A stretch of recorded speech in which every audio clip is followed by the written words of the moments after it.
Okay, so in this video, I'm going to demonstrate a number of different abdominal exercises. Your abs are extremely important just in holding your whole trunk and spine up and together, but they do much more than just, holding things in for support, okay? They can help counter the actions that are happening at the hip joint with the glutes. So again, if you have some glute dysfunction, a lot of times like a hip flexor or some abs can actually work a lot harder. They have a huge component of trunk rotation. So if a person is not able to rotate their body left or right, oftentimes I find that there's a few different abdominal muscles that aren't working correctly. And that can even lead into where a lat on one side of the body has to work even harder. So again, your lats are these big muscles here, kind of in your upper back that tie into the back of your upper hip. So there's a whole bunch of network, obviously, of muscles that if you don't have them all working correctly, it can really throw a monkey wrench into, trying to just move, just mobilize. So whether you're jogging, walking, just trying to move around, even carrying a bag of groceries, if you don't have your abs working, it can really affect things in a negative way. Personally, I've found that if I don't have a particular set of abs working, I have issues up into my shoulder. So currently today, I know that I have some issues with my abs because my right shoulder is kind of bugging me. And so there's a whole trunk rotation component that goes into this. So first off, I'm just going to show basically, like some of the different ab muscles, kind of where they're located on your body, just so you're aware of what muscles we're trying to target when I say a particular muscle. And then next, we'll go through a number of exercises that you can do to try to help stimulate those muscles. So kind of a little bit of anatomy here first. Your rectus abdominis, you actually have two sets of them. These are kind of commonly referred to as the six-pack muscles, okay? So they basically start right underneath your rib cage and they kind of make this upside down U right down here to the sides, okay? So you can kind of almost feel like your hands kind of drop off here to the sides. That's the outside edge of those rectus abdominis muscles. And again, they kind of go just below your sternum. That's their start point. And then they have, basically these little squares kind of coming all the way down to the top of your pubic bone. But these are your rectus abdominis muscles, basically right here, okay? Next up, you have external and internal obliques. So overall, just kind of for layman's terms, they're basically right here, okay? So right here on the sides of your body, you have particular fibers that run this direction, so more like the direction of a pair of pockets. And then you have the internal obliques that actually run the opposite direction. So they run more like this, just like a Christmas tree. Okay, but the interesting thing is that if you line up one Christmas tree with one pocket, they actually create more of a synergistic muscle. So basically what I'm saying is that you have one external oblique that's run like a pocket and one internal oblique like this. And basically what they do is that when these two fibers contract, they pull my body into this left trunk rotation. And then the same is true on this one. So this external oblique works with this right internal oblique, and by contracting, it gives me this right trunk rotation. So a lot of times when you're doing like different side bends or more like rotational exercises, a lot of times I might say, hey, focus on your obliques that are right along this lateral edge, okay? And then the third one that we're going to talk about, there's many more, but the third one that we're going to discuss is actually your TVA, your transverse abdominis, okay? So TVA. So that one actually starts off here on your lower back and it wraps around fairly deep in your body around to the edge of right here of this line that goes right into your rectus abdominis, okay? So it attaches to your spine, but it also attaches to the side of your hip and over here right under your ribs, okay? So in conjunction with the obliques, it does additionally, it helps you kind of rotate your trunk left and right. The other thing it can do, since it attaches to the hip bones here, is it can actually do hip flexion, meaning it can pull your knee up toward your chest. So a lot of times if you're finding like you're having some of those range of motion issues, a lot of these ab exercises can help you with lower back stuff, even hip and knee stuff. And like I said, even for myself, I notice I have like some shoulder tightness generally when I have like an abdominal shutdown. So next up, I'm just going to show you a number of exercises. We're going to start on the floor, but we will use a stability ball as well for a few of these other exercises. But I'll try to demonstrate again whether we're hitting upper or lower rectus abdominis, the obliques, and then also remember that deep one that starts back here and kind of wraps around your body, almost like a weightlifter's belt. That's your TVA, okay? So those are the main three that we're going to try and look at with a few of these exercises. All right, so let me just get on the floor here and we'll show you a few. So For the first one, you've probably seen these 100 times before or a million times before, but just a basic crunch, okay? So if you lay flat on your back just like this, supporting your head with your hands, with your feet flat and your knees bent, you're just trying to lift up until your shoulder blades come off the ground just a little bit, and then back down again, okay? So what we're not trying to do is just doing like a head lift, okay? If you just do this up and down head lift like this, you're not gonna get as much ab engagement as if you can actually get your shoulder blades off the ground, okay? So this is just a basic crunch where my head's on the floor and I try to kind of squeeze my lower abs and lift my chest up so that my shoulder blades are just slightly off the ground. Now when I do that, I'm trying to keep about a softball-sized distance between my chin and my chest. So that kind of prevents me from trying to swing my head up every time that I do this crunch, all right? So here's kind of more of a side view for that same exercise. But I'm just lying on my back, hands are behind my head, and then from here I'm just trying to lift those shoulder blades up and then lay flat back down again. So I'm not coming all the way up. Again, I'm just getting those shoulder blades off the ground and then back down again. So that's typically referred to as a crunch, okay? Now you could do that same exercise on a stability ball or even on a BOSU, but flat on the floor is a good way to do it.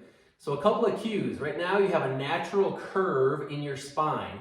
So typically before I start that first exercise, just to keep it off of my lower back, my first trick is I kind of flatten out or neutralize that spine, okay? Because normally you have a curve in it. So what I did is I just tried to engage my stomach muscles by pulling my belly button down. And what that did is that instead of my spine being arched like this, it just kind of flattened my spine out just a little bit. So when I do that, I have a good lever to then kind of roll up into that crunch position and then back down again, okay? So again, I just demonstrated that with my hands across my chest. You can put them in either position, okay? So if you have a shoulder injury, maybe it's a little better to have your hands crossed here. If you feel like your neck is, really unsupported, then having your hands back here can be a little bit better, okay? So again, that's just exercise number one. That's just a basic crunch. And again, it's up to you to determine how many sets and repetitions that you can do. So you can do more sets, more repetitions, obviously will make those burn harder. Another way to increase the intensity is by doing pulses, okay? So if you're up there getting up to like 50 crunches and you're doing 3 sets of 50, that's great. But if you want to make that even a little bit more challenging, try to come up and pulse 3 times before you come down. So here's an example. We just come up for 1, 2, 3, and then back down. So I'm just doing that little flutter at the top before I come all the way down again. Then again, 2, 2, 3, all the way down. And then up for 3, 2, 3, all the way back down. So just pulsing could be another way, okay? So when you do these, you should be feeling a little bit more here on this rectus abdominis, so these front ab muscles, and a little bit more towards the, kind of from the belly button on up towards the top, okay? So it's a little more of those upper abs in that position, all right? So the next one, we're gonna try and work a little bit more on those lower abs. So kind of from the belly button down to the top of your pubic bone, okay? There's not a lot of distance there, but you have lower abs that come all the way down there. And actually you don't have a 6-pack, you actually have an 8-pack of different abdominal muscles that go through there. And if you count the pyramidalis, it's actually a 10-pack of muscles that go from top to bottom. So now we're trying to hit those lower section of abdominal muscles. So for that one, we're trying to do a reverse crunch, okay? So our first one that we did before, this is a regular crunch. So a reverse crunch means that we're trying to tip the hips backwards. So we're actually gonna lift our feet up off of the ground for this one. So I put my hands down here. You can also put your hands underneath your butt if you need a little bit of back support, okay? So hands down on the floor, either under your butt or off to the side. And then from here, you're just trying to basically lift your knees up and then just kind of roll your knees toward your chest. Okay, so when I did that, I got my tailbone off of the ground. Again, I'm not trying to really force my hands down super hard, but I'm trying to use those lower abdominal muscles with my knees off, or my feet off the floor and my knees bent. And I'm just trying to kind of tuck up into a ball and then roll slowly back down again. Okay, so again, I just kind of roll up and then roll down. Okay, so just rolling up and then back down again. Now, as I start to do that, I can still feel a little bit on my upper abs, but it does, for me anyway, it shifts just a little bit lower, okay? So that's option one, is just doing a regular reverse crunch. Another way to make this a little bit more difficult is try to lift your legs up a little bit higher and keep your legs a little more straight. So when I do this one, instead of bending my knees, I'm now trying to reach my feet up toward the ceiling, and it's almost like I'm trying to make shoe prints on the ceiling. So I'm trying to come up, reach, and then back down, up, reach, and then again, each time I'm very slowly trying to kind of unroll my hips back down onto the floor again, okay? So that's all we're looking for, is just that slow kind of releasing of those lower abdominal muscles. So again, legs straight can be a little harder, going straight up and down. And again, you can do that same pulse where you come up and try to go 1, 2, 3, and then lower back down, okay? So for again, that one is a little bit more for the lower abs. The front crunch, or the first exercise, is more for the upper abs, okay? The next one we're gonna do is what I call a crossing crunch, because all you're doing is you're trying to bring this opposite elbow towards the opposite knee, so towards my left knee. So a couple variations of this one. I'm trying to keep my left shoulder blade on the floor, and I'm trying to bring my right shoulder toward my left knee. So as I come up, I'm just kind of rolling to the side, and then I come back down, let my head touch. Now I'm rolling to the other side, and then I come back down again. Okay, so I'll show you from the front view again. In this position, you can probably see this maybe a little differently. But again, my right shoulder blade is lifting off the ground, but my left shoulder blade is still on the ground. And then I come back down, and now my left shoulder blade is off the ground, my right shoulder blade is still on the ground. And then I'm coming back down, okay? So this is just what I call a crossing crunch, okay? Because you're doing that kind of crisscross pattern, okay? And when I do that one, I still feel a little bit here on my front abdominals, but I'm now starting to feel a little bit more of these side obliques, okay? All right, the next one we're gonna do is what I call the windshield wiper. So for this one, I have my knees bent, my feet are flat on the floor. And for this one, I'm just tipping to the side, and I'm trying to touch the heel with this hand. And I come back up, and I try to touch my heel on my other side. So side to side, my upper body kind of looks like a windshield wiper going across the windshield, okay? So I'm just going side to side, and I have my head just a couple inches off the ground. Now I do that initially just with my hands down, just so I know how far to go. But as my neck starts to get fatigued from holding my head up, you can do the same action with your head down into your hands. So it's almost like you're trying to scratch your back on the floor, okay? So when you're doing that, you should feel, again, a little bit more here, kind of along those obliques, okay? All right, then the next one we're gonna do here on the floor is just a plank. So for this one, I usually go down on my hands and elbows, so kind of in this position here, put my hands together, and then similar to a push-up, I kind of push back into my toes. So in this position, I'm not trying to stay up high with my butt up like this. I'm actually trying to bring more of that weight down, okay? And I kind of push my body weight back into my toes, just like a sprinter into the starting blocks. So as I'm doing this, I'm trying to suck my stomach in by pulling my belly button up toward my spine, okay? And again, the lower I keep my hips, the more intense that becomes. Okay, but here I can feel this more on my abs, versus if I go up here, that takes a little bit of, pressure off of my back, but now I just feel it on my shoulders. I'm really not feeling it much on my abs. So yeah, I'm trying to just kind of slowly get down to the position where I can just hold this plank. So just holding that isometric, a lot of times people will feel kind of that deeper TVA and that rectus abdominis muscle, kind of right through here working, just holding that plank position. Okay, so again, here's a side view of that same exercise. So again, I'm starting like this, putting my elbows down, having my hands here, kind of put my feet back into that starter block. Again, just like a sprinter putting their cleats into the starting blocks. And again, up here, I don't really feel that too much on my abs. It's when I start kind of leaning down, kind of lifting my head up just slightly. As I slowly lower down, now I can start feeling that on my abs, okay? So again, that's just kind of a basic plank position. But getting that to the point where you can hold that plank for a minute or even 2 minutes, that's some really good abdominal strength that you can do, okay? So the next couple I'll show is actually just using the stability ball. So if you have one of these, this helps just to support your back a little bit more. So if you've had a back injury, using a stability ball might be really helpful just to take some pressure off, because then you can adjust your kind of fulcrum point, and you can adjust the moment arm on the crunch motions so you don't feel it as much in a particular area, okay?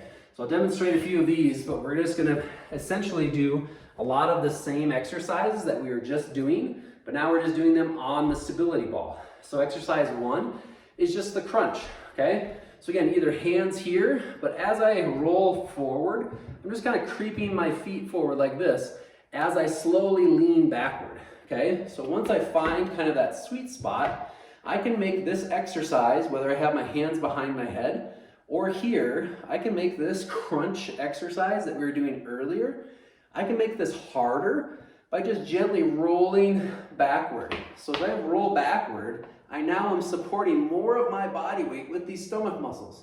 Okay, so out here is quite a bit harder than if I let my butt drop down toward the floor like this, and now I'm a little bit more upright. This position is much easier, all right? So again, back here, if we roll back, makes it a little tougher. And if I roll forward, that makes it a little easier, okay? And we can do those same crossing crunches that we were doing before, that kind of hit more of the obliques, where I'm trying to rotate, right? And if you want to make it even tougher or more challenging, you can try to bring the opposite knee up with a little leg raise, okay? So you can try to do that little leg raise as you're coming up. But again, you can do your crossing crunch, you can do your regular crunch, okay? So I'll show you one more time, just in that side view, so you can get a little better angle of what that ball is doing. But here I'm kind of rolling forward, lowering my body down. Now with my hands behind my head, I'm just trying to go up and down into that crunch position, right? And if that feels too tough, I roll down a little further. That makes it a little easier for me, okay? If that start position was too easy, you could roll back. Obviously you can't roll back too far to where this, flips you over, but this makes it harder, all right? So those are just a number of different exercises that we can do to try and target a lot of those different ab muscles, okay?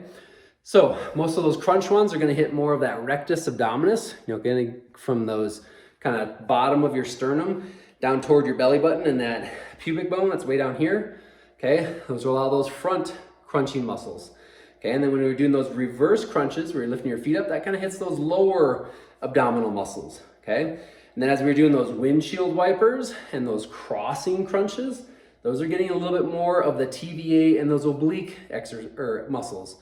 And that last one we were doing with the plank position, that again kind of gets all of them engaged, but it hits that kind of deeper TVA muscle, just trying to hold that plank position and trying to adjust your hips up or down so that you can support the abs. So hopefully that helps and shows just a few different ab exercises that you can do to kind of strengthen your core, but also to help alleviate some of the back and hip issues that you might be experiencing. If you have any questions, just shoot me an email.